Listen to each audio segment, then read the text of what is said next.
नाजरीन, मैं हूं मोहम्मद अब्दुल हकीम। 7H न्यूज में आपका इस्तकबाल है।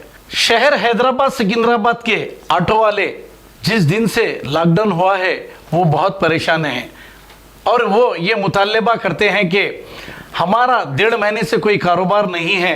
हम 200-400 रुपये कमाकर हमारी फैमिली को हम पालते थे, लेकिन आज हमारे पास कुछ भी नहीं है और हमको बाहर निकलने भी नहीं दिया जा रहा है। आखिर हम पैसे कहाँ से लाएं और हम कैसे जिएं? ये सवाल केसीआर से कर रहे हैं और हकीकत बात तो ये है कि वो बेचारे करेंगे क्या ऑटो वाले? आखिर ये कब तक लॉकडाउन पे लॉकडाउन चलते रहेगा और फिर हमारा क्या होगा? और हम लोग कब तक भूख से मरते रहेंगे? और हमें डर लग रहा है कि हम कोरोना वायरस से तो नहीं मरेंगे, लेकिन हमारे परेशानियों और भूख से हम मर जाएंगे।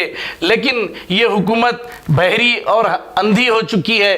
1.5 महीने से हम लोग घर पर बैठे हैं और कमाने वाला कोई नहीं।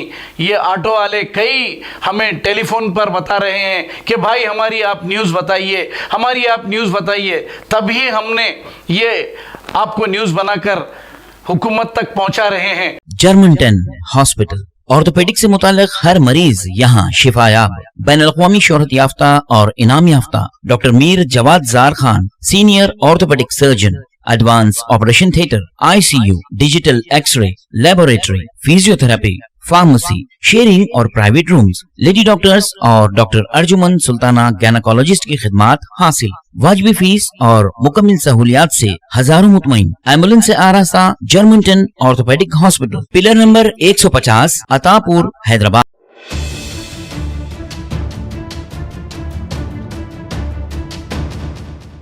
खबर है शहर की, खबर है गाँव की, खबर है सारी दुनिया की। 7H न्यूज पसंद आए तो लाइक कीजिए, शेयर कीजिए और सब्सक्राइब करना ना भूलें। 7H news.